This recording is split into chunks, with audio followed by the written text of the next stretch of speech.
the 8 signature, because I was like, wait, what's wrong with the notepad? They're like, oh yeah, your email says it's not working, and they're like, oh. We were hoping it was going to get fixed on Wednesday, but apparently it didn't. Yeah. Just mind checking out the slides. I know I finished them early, but they are correct as far as I can tell. Yeah, I mean, I got them this morning. Okay, yeah, so everything should be fine. Yeah, it was more of just the reflection of the script was like wasn't into like yeah. So, but it's all good. Just fucking great. So that's one thing. No, I mean they can agree to the real heat, but then just like highlight like if they were bringing like hey, just look at this, you know. Exactly. Thanks. Most of that won't really, whenever you take a full focus on stuff like that.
Good morning, and welcome to the First Unitarian Society. My name is Emily Smith. My pronouns are she, her. I am a member of this congregation, and one of the ways I serve it is as a worship associate.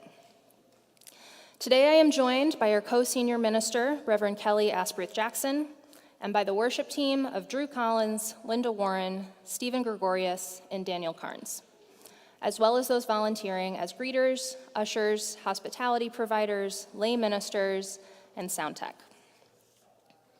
And welcome to our special guest pianist, Olivia Montgomery. Thank you for your music.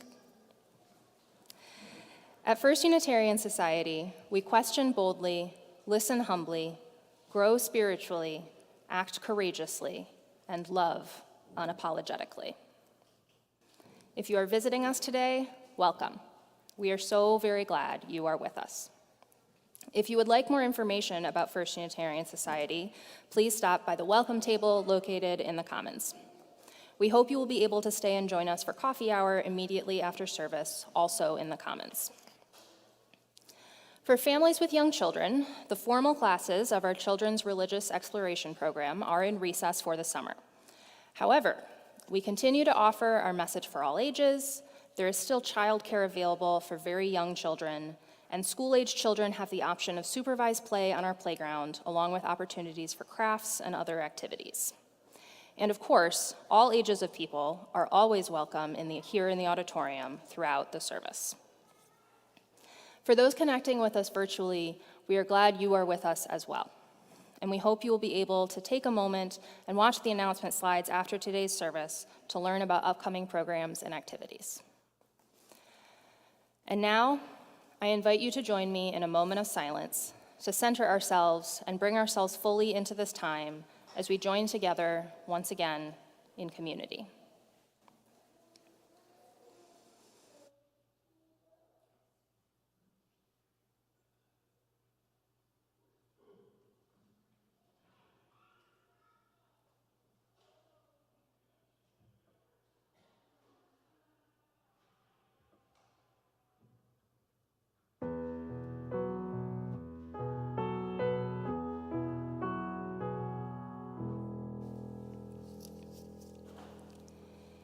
Here, gathered, breath mingling, thoughts intersecting, we seek the simple press of presence. Open, earnest, here we strive to live into knowing. Our presence is sacred, our connections divine. In the clasp of hands, in a shared glance, we claim our place. Beyond thresholds that too often refuse to yield. In words, in silence, in music and stillness, the performances of our existence call to the beauty etched in every being. In a world too often afraid to reach out, we gather here. In the teeth of hierarchies, in the face of walls built of lies, we rise in wisdom. Our presence is sacred, our connections divine. And now I invite you to rise in all the ways that we do, and join me in the words for the kindling of our chalice flame.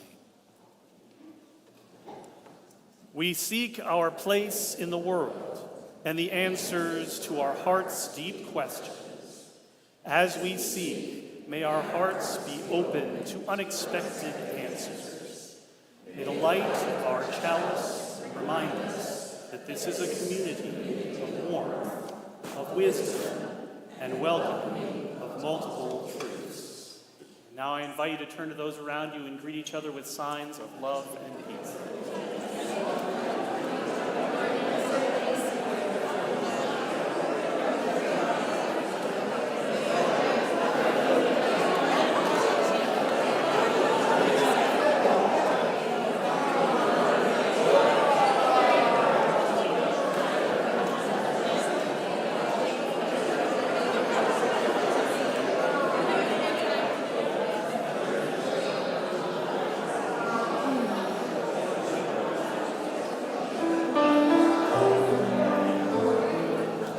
Good morning. Today we're going to sing our opening hymn, Morning Has Broken, with some updated words. The words were updated by the poet herself, Eleanor Farjeon, who wrote them originally in 1923 and updated them in 1957 for a book of children's poetry. There's this question about one of the lines, what it refers to, whether it refers to the blackbird or to God. I wonder if that question maybe came up during her lifetime, and that may have spawned some of these changes. The first verse is the same. The second and third verses have some small changes, which I've put in bold on the screen for you.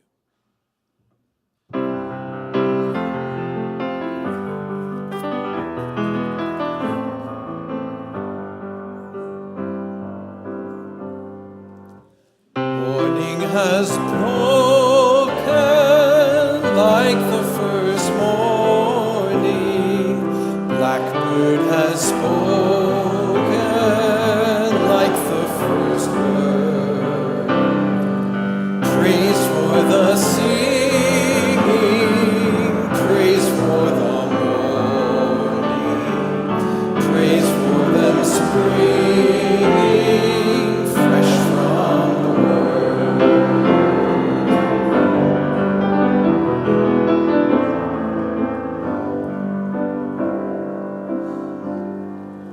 sweet Faurés blue fall, sunlit from heaven, like the first dew fall in the first hour. Praise for the sweetness of the wet garden, sprung in completeness from the first shower.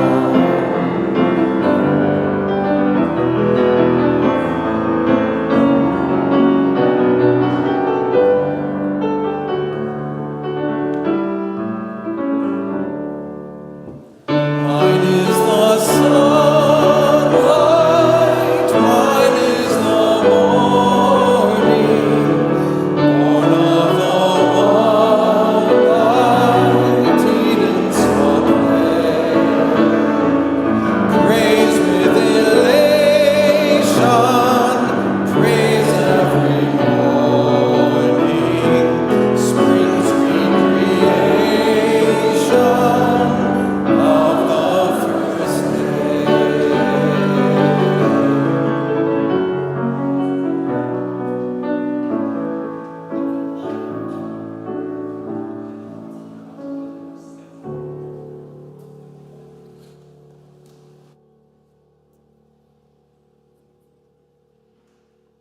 Well, I would like to invite forward at this time anyone who would like to come up here and join me for a story this morning. Good morning. It's good to see. Oh, we have some axolotls today. Many. Okay. Good morning. It's good to see you. All right. It's good to see you and good to be with you. Thanks for coming. Come on down. So, I have a story today that it's an Aesop's fable called The Fox and the Crane. Who has heard of Aesop's fables before? Is that a familiar idea to you? Yes, for many of us, maybe not all of us. Aesop is he's a literal historical figure. He's a real person. Yes? Aesop is the name of my friend Maya's cat. Aesop is the name of your friend Maya's cat. That is wonderful. Pretty sure it's a different Aesop. So Aesop is a literal historical figure from ancient Greece.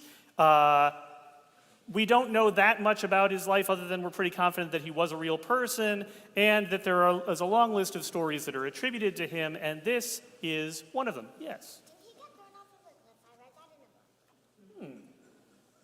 Well, I don't know, because that's not a story that I've heard before, so it's hard for me to say if it happened or not.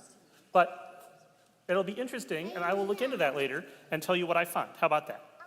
So here's a story about a fox and a crane. So, if I tell you that there's a fox in a story, what do you expect from the fox? Anything in particular? He eats the crane. You think the fox is going to eat the crane? Okay.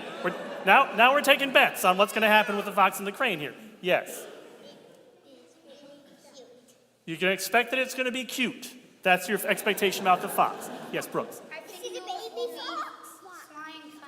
Sly and cunning. Okay. Is it a baby Other, is it a baby fox? I think in this story it is an adult fox. Because it's, disappointing as that might be, its behaviors are more in line with what I might expect from an adult fox than a baby fox. Yes, Daniel. Yeah, they're stealing from each other. Oh, you expect there to be stealing. You think that's what's going to happen. Yes. I think they're going to be able to talk. You think they're going to be able to talk. That is a great guess. I think that's like, you got me on that one. Yes. I think the fox is going to be clever. Clever, sly, cunning. Yes. I think it's going to be friends with my axolotl. You think that the fox is going to be friends with your axolotl? I think that can definitely be going on behind the scenes here. But you may feel differently by the end of the story about whether or not you want the fox to be friends with your axolotl. Yes, one more. I think they're gonna live in a meadow. I think that's where it's gonna take place. You think it's going to take place in a meadow? Well, you know what? I don't have a real strong setting for this story, so why not? Meadow it is. So once upon a time in the meadow, there was a fox and there was a crane. And the fox was very sly and cunning and clever, and decided that he wanted to play a trick on his friend the crane. So he went to the crane and said, "Friend Crane, I would like to invite you over for dinner tonight. I hope that you will come with a very strong appetite because I am making soup." Oh God, crane soup. So the crane was very excited by this offer, very happily accepted it, and arrived right on time for dinner at the fox's home. And this is what the dinner consisted of. The fox made a very nice soup.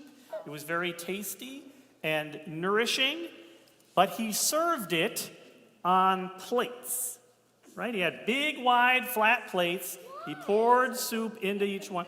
Well, so here's, think for a second about a fox and a crane, right? So the fox has a nice long tongue. He can lap up the soup, but the crane has a long beak.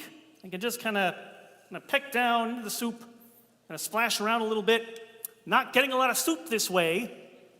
So that's what happened when the fox had the crane over for dinner.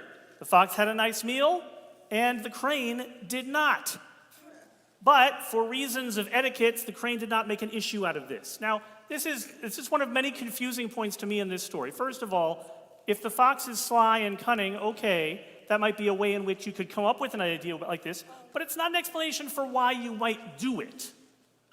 Right? Because being sly and cunning and clever is not necessarily the same as being mean. And this strikes me as rather a mean thing to do to your supposed friend.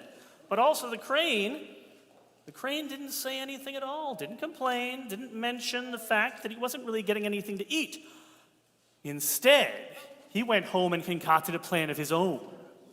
So sometime later, the crane invited the fox over for dinner, said, "Friend Fox, I am making dinner tonight. I am making a stew, and I hope that you will join me for dinner." And the fox was very excited by this. The fox liked stew. And so the fox showed up right on time at the crane's house. And now what do you think the crane was doing with this stew? Putting it in bowls. Putting it in, okay, bowl is the theory there, yes. Like a flower glass. That way the fox couldn't get any. Yeah, like a tall, slender vase, like the sort of one that you'd have some tall flowers in, right? Because then the crane could get its beak all the way down in and pick out pieces of stew, but the fox could just sort of lick around the rim of the vase and didn't really get much to eat at all. And so these two Why can't the fox just dump it out? friends, oh, well, maybe you felt that would be rude to just dump the vase out. Well, what if it didn't like that? What if it didn't Well, see, in this story, although these animals can talk, they still don't have opposable thumbs. So picking up the vase is not really... That is a good question. How did they make the food? That's definitely getting hand-waved away. So at the end of this story, right, we have these two friends, and they have each invited the other over for a dinner that the other one could not eat. And that's just sort of the end of the story. So what do you think we should take away from this story? Compromise on a bowl. Compromise on a bowl, okay. That's one takeaway. Bowls, superior method for eating both soup and stew. Yes, Brooks? Being kind to one another. I think that's a lovely thing to take away. Instead of intentionally setting out to make it so that your friend cannot enjoy the thing that you invited them over for, maybe you should consider their needs and their eating habits and how they might be able to actually enjoy the meal in the first place. Yeah. I think that they should have some humans to help them make the food. If they had some human assistance, a lot of this might, or axolotls, yes, that might make things simpler and more effective, yes. Maybe they should bring their own dishes. Maybe they should bring their own dishes, right? Okay, we're gonna be serving container neutral. I'll provide the food, you provide the means that is best suited to you to eat the food with. Yes. Just not eat soup at all that day. Just pick something else. There are other things to eat besides soup and stew. Okay. Like candy canes, for instance. Sure, yeah. That's true. It's a thing to eat. Yes, Ray. Candy cane for dinner. Why don't they just bring utensils? Why don't they just bring utensils? I think we're coming back to the opposable thumb problem again. Yes. Yeah, how would they? Why didn't they have just peppermints? They Why could didn't- just, the fox could just pick one up. Ah, The crane could just pick one up with its beak. okay. We've got a strong vote for eating peppermints instead of conventional food here. Okay. Here's one thing that I'm taking away from this story, right? Each person in this story has a different thing that they need, And so if they just get what works for the other person, they don't really get what they're supposed to get at all, right? So both the fox and the crane got a plate of soup, but only one of them can enjoy the soup. Both the crane and the fox got a vase of stew, but only the crane can enjoy the stew under those circumstances. So it's not just about making sure everybody has the same thing, it's about making sure that everybody has what they need. Thea, why don't you send us forth? What's your big idea before we part? Maybe they could get like robots on so they actually could make food. All right. So if we had like a robotic prosthesis,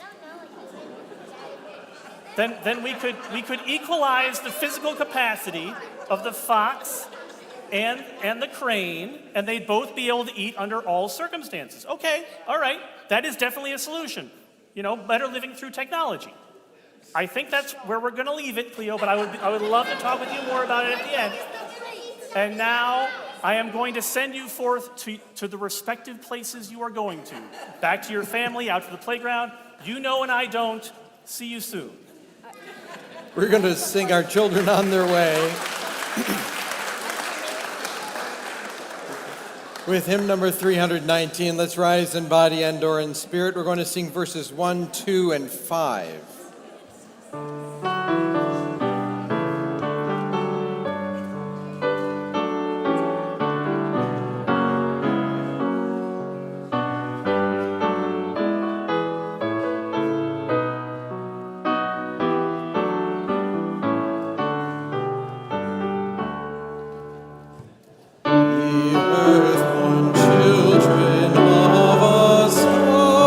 Amid the depths of space.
In following the notation of a musical score, every so often the players come to a rest. The voices, or the hands on the keys, or the strings, or the feet on the pedals, all stop. It does not mean that the piece is ended. It has not even paused, for the silence is a part of the music. For many of us, rest is the hardest demand of living, the most challenging necessity to actually treat as part of life and not an interruption in it. So now, to make room for our private thoughts, or for the clearing away of thoughts entire, let us spend this moment together, resting in reverent quiet.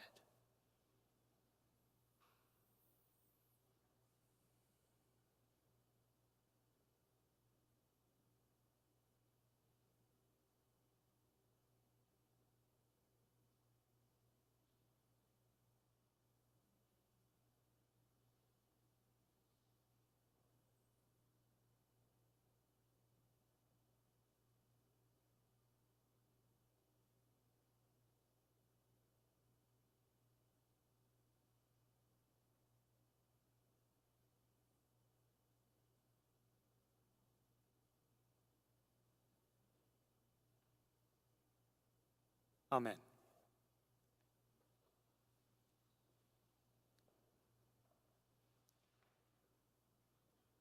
In the following dialogue, written by the science fiction author Terry Bisson, two aliens of an unknown species discuss a surprising and unnerving fact about the newly encountered species called humanity.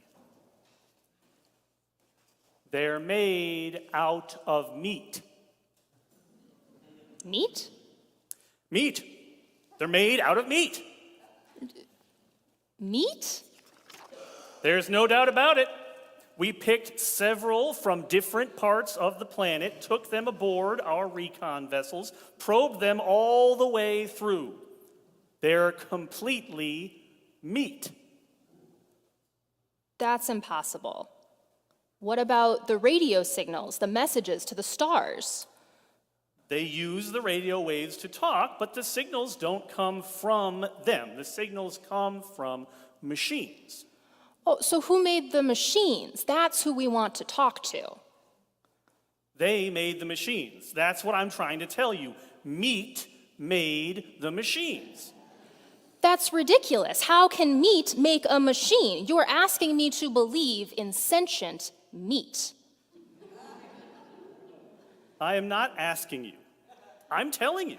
These creatures are the only sentient race in the sector, and they are made out of meat.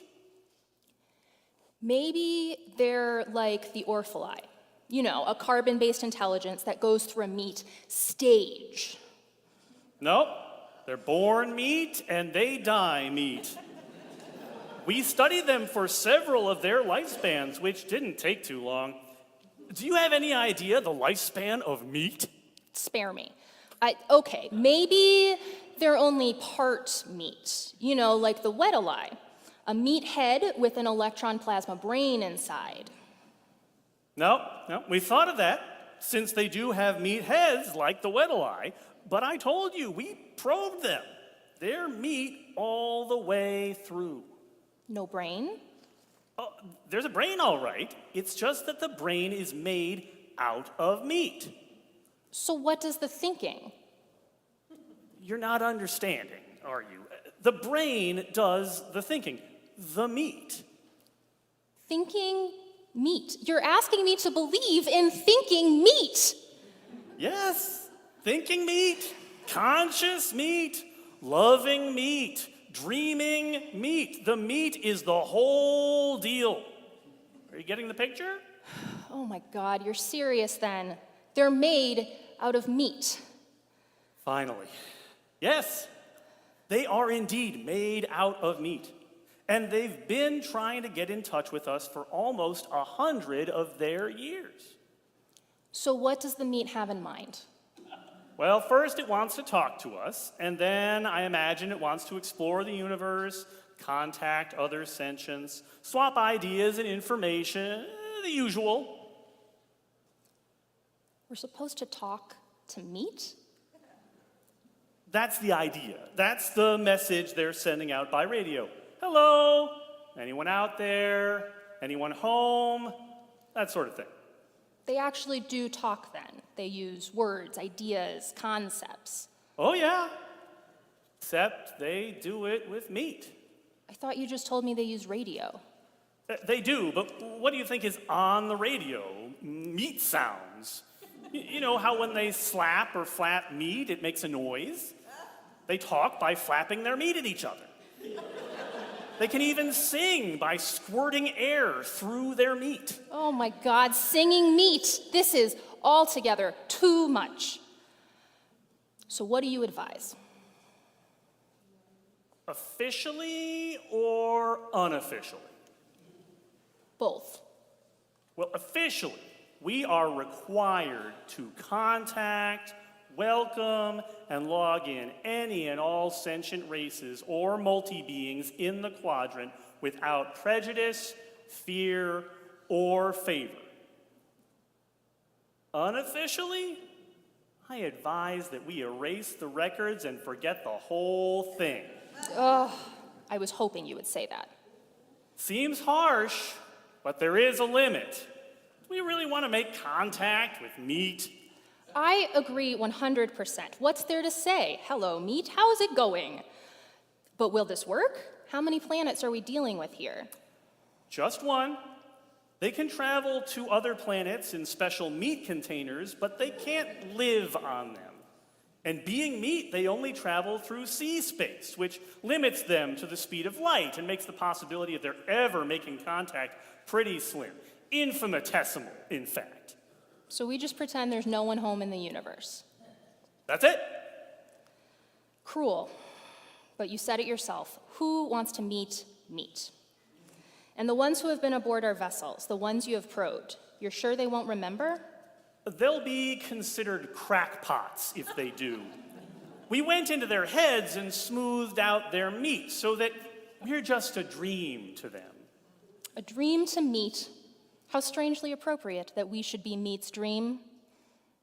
And we can mark this sector as unoccupied. Good. Agreed. Officially and unofficially. Case closed. Any others? Anyone interesting this side of the galaxy? Yes, a rather shy but sweet hydrogen core cluster intelligence in a Class 9 star in G445 zone was in contact 2 galactic rotations ago, wants to be friendly again. Oh, they always come around. And why not? Imagine how unbearably, how unutterably cold the universe would be if one were all alone.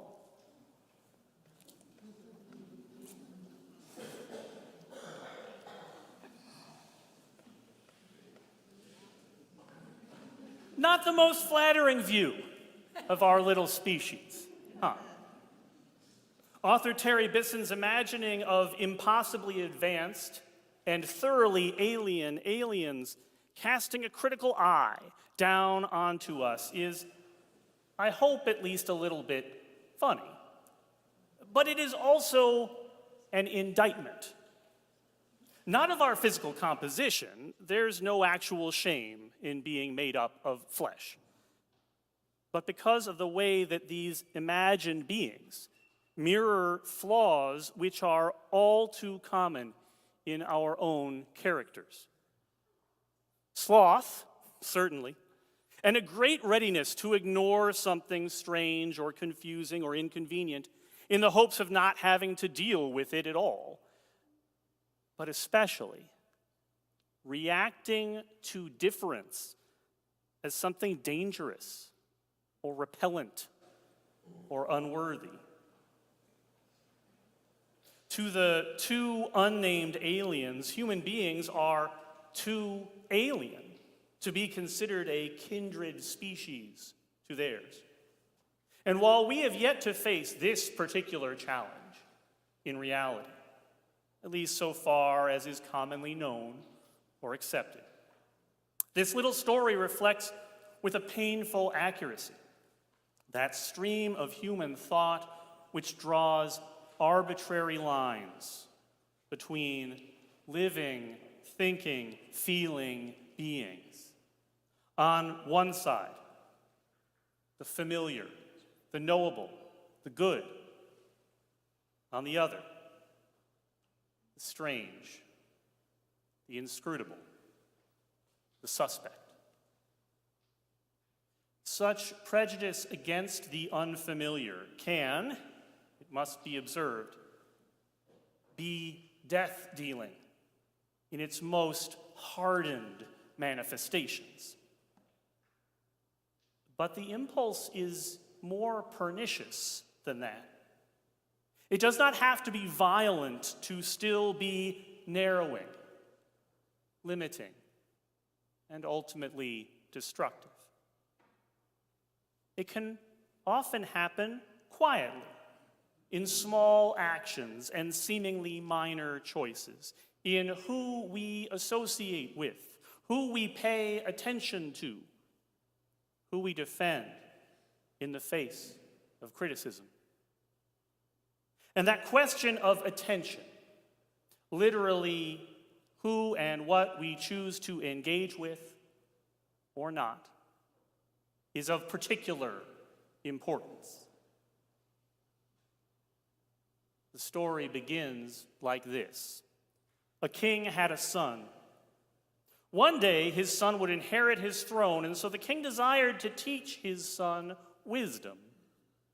To accomplish this, he sent the young man to study with a very wise teacher far away. The prince greeted his new teacher with respect, but as soon as they had been introduced, the teacher sent him away. Go into the forest. You must live there, alone, for 1 year. Then you must return to me and tell me what the sound of the forest is. Bewildered, but obedient, the young man followed these instructions. For 1 full year, he made his home in the forest, and on the anniversary of his arrival, he returned to the same place where he and his teacher had first met. Teacher, he said, this is the sound of the forest, the singing of birds and the rustling of leaves, the chirp and buzz of insects, the wind in the grass, and the call of the wolf. The teacher nodded at the pupil's statement and gave the next instruction. Go back to the forest and listen again. Return when you have heard the rest of the forest. Now, the prince was truly perplexed. He had spent a whole year of his life in those woods. There could be nothing about them he did not already know.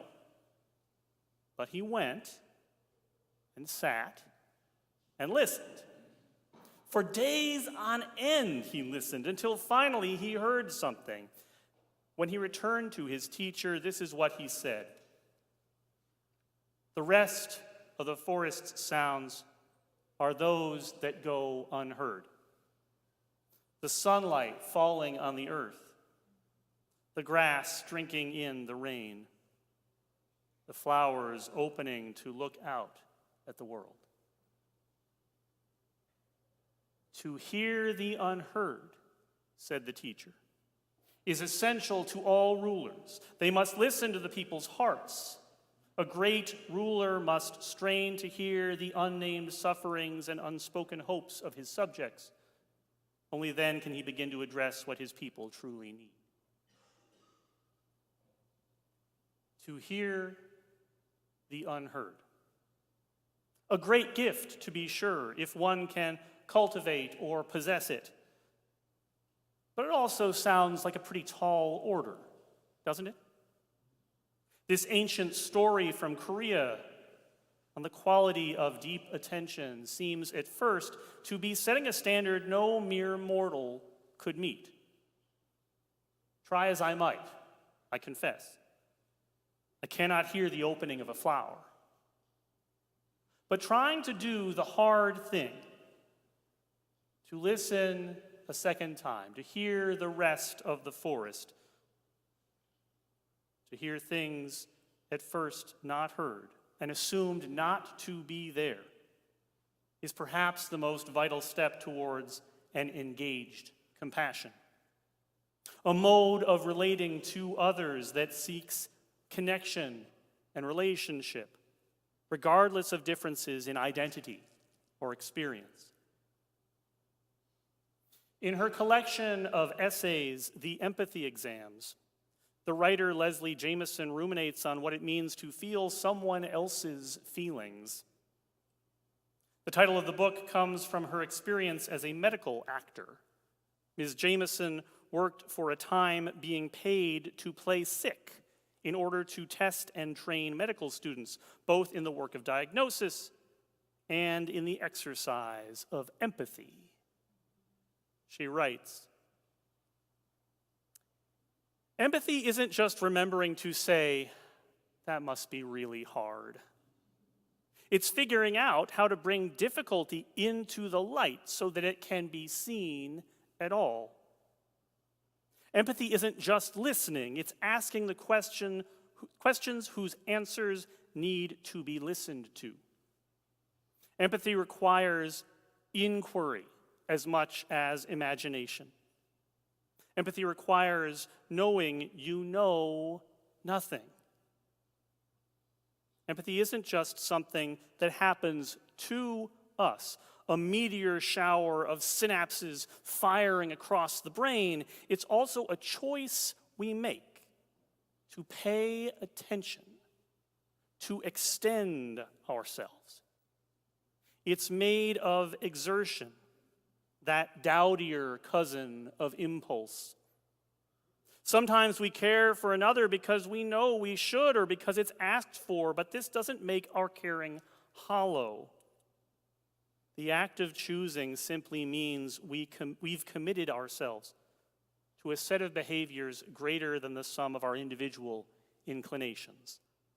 I will listen to his sadness even when I'm deep in my own. Everyone else in the world is every bit as real as you and I are. Their selfhood is equally full and complete. Their thoughts, their feelings, their experiences exist for themselves as much as for yours. Every person is the protagonist of their own story, such that there are no actual background characters in the great unfolding process of time. And although I think that any of us would immediately recognize that as being factually true, living with a full awareness of it, thinking and acting as though it were true, is much harder and more rare. Really understanding the full subjectivity of other people at an emotional level can be quite dizzying. It is impossible to be self-centered in the way that modern life in our society largely teaches us to be if you hold in your heart the truth that all the other selves around you are real. Another little example here. From the world of science fiction, specifically the great spiritual canon of Star Trek. Far in the future, when humanity has taken its place among the stars and made many new friends among the species to be found there, a ship of exploration visits a new world. The people there are on the verge of reaching out into the galaxy, and this secret visit is to tell their leaders that they are not alone in the universe. There is a community of other beings who will welcome them when they are ready. The chancellor of this distant world takes in the revelation that his people are not alone in the universe. Speaking with the human, to him, alien, captain of the visiting starship, the chancellor explains his daily ritual. Each night, he goes home to his family to share dinner with them. And he knows his family will ask him tonight, as they do every night, if he had a good day. And how shall you answer them tonight, Chancellor? The captain asks.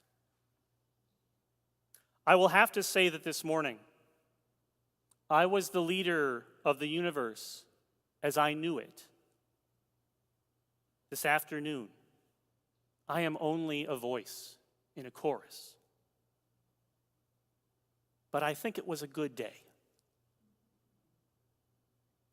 This is the exact opposite of the very human inclination shown in the reading that we began with, to encounter the challenging reality of the profound difference in another being or beings, and to welcome rather than to reject it. And this, too, is a very human inclination. There's another story from the tradition of Korean Buddhism about a disciple to another great teacher. The student was promising and devoted and worked and studied and thought for many long years in the teacher's school. But after decades of striving towards the example of this spiritual luminary, the disciple felt no closer to the goal of attaining or even approaching the same degree of clarity and insight as that elder monk. He became resigned to the idea that he would never reach enlightenment. The disciple went to the master to notify him of his intent to leave the monastery. Before he could speak, the teacher declared that he would accompany his pupil to the bottom of the mountain. Before they began their descent from the mountaintop, the teacher asked the soon-to-be former student what he saw. "O wise one, I see the sun dawning on the horizon. I see the mountains and hills that reach out in all directions. I see the lake and the valley below, and the little town beside it." The teacher smiled and said nothing, and the two set off down the mountain together. Hours later, at the base of the mountain, the two were to part ways, and the teacher again asked the student what he could see. "O wise one, I see the noonday sun high overhead. This mountain we have just come down and the other across from it. I see animals in the farmyards of the town and children playing along the shore of the lake." Enlightenment, the teacher explained, requires the understanding that what one sees at the top of the mountain is not the same as the view from the bottom. When we fail to remember this, we close ourselves off to all that we cannot see or know for ourselves. But with this wisdom, we come to recognize that we see only so much, little at all, in fact. Yet what we cannot see can be seen from a different part of the mountain. We cannot see or hear it all. To know even a little bit of all that is, that we are capable of knowing, requires care and attention. A determination not to look away from the world and its failings, and a discipline of examining ourselves, imperfections and all.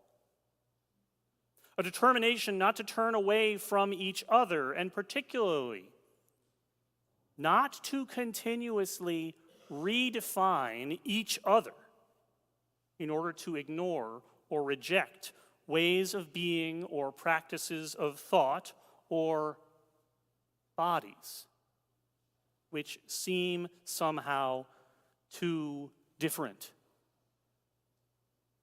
It can be hard, but it can also be as beautiful as it is necessary. As we heard earlier, when the prejudicial voice of an imaginary alien bureaucrat somehow very wisely observed,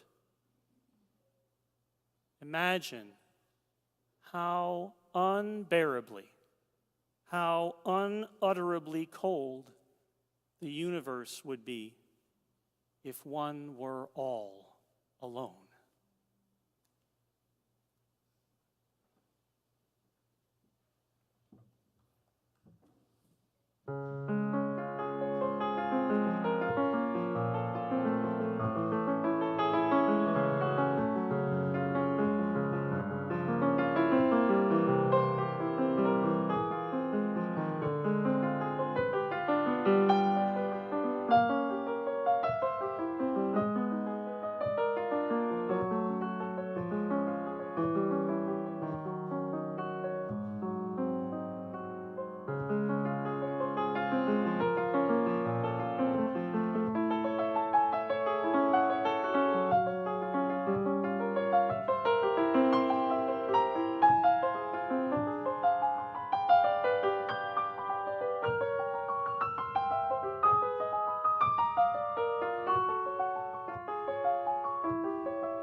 I invite you now into this time of giving and receiving, where we give freely and generously to this offering which supports the ongoing work of this community.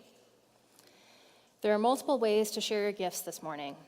Baskets are now being passed here in the auditorium for cash or checks, or as you will see on the screen in front of you, you can donate directly from our website, fusmadison.org.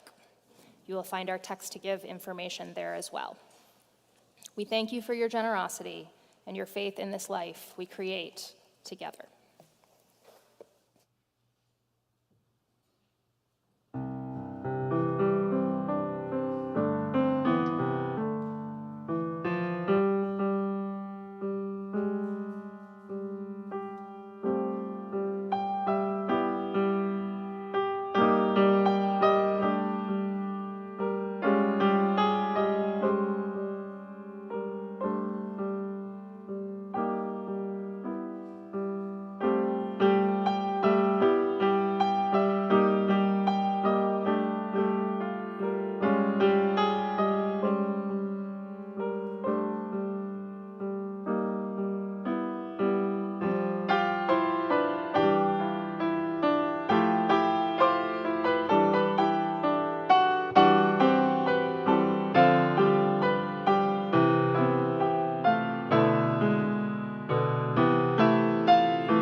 Each week we gather, carrying in our hearts the joys and the losses of our days.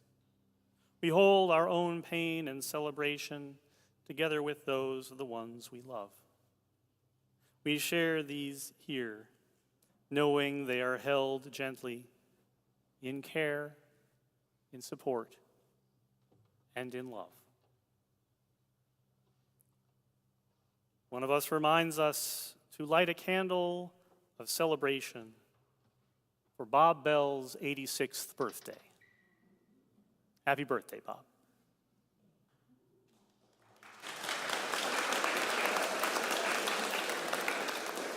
We light a candle for all those who feel isolated by grief, by chronic pain, by mental illness, and all others who are alone and lonely. To you we extend our compassionate hearts. We light a candle of ongoing lament for the violence which plagues our world. Fervently we yearn for peace here at home and around the globe. And we light a candle for all those joys and sorrows, hopes and dreams, which remain unspoken in the silent sanctuaries of our hearts. I invite you now to turn with me, both inward and outward, as we enter together into an attitude of meditation and of prayer with these poetic words from Marilyn Maciel.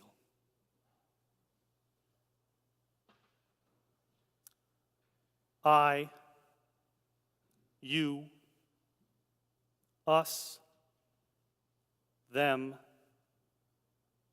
those people. Wouldn't it be lovely if one could live in a constant state of we? Some of the most commonplace words can be some of the biggest dividers. They? What if there was no they? What if there was only us? If words could be seen as they floated out of our mouths, would we feel no shame as they passed beyond our lips? If we were to string our words on a communal clothesline, would we feel proud as our thoughts flapped in the breeze?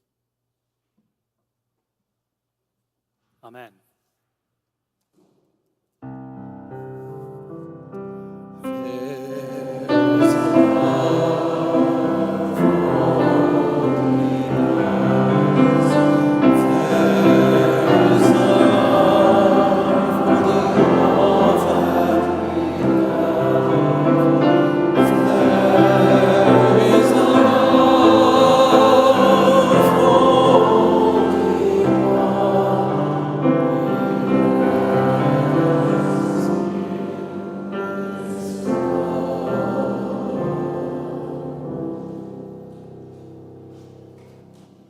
Now I invite you to rise in body and or in spirit so we may sing together our closing hymn, number 343, A Fire Mist and a Planet.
We walk this earth but a brief moment in time. Amid our suffering and pain, however great or small, let us continue to learn how to celebrate life. Let us continue to grow in our capacity to love ourselves and each other. And let us continue to move toward the goal of a just world community. Go this day in a renewed spirit of peace and hope, and with the wisdom to greet a new week. Blessed be. Go in peace, and please be at rest for the postlude.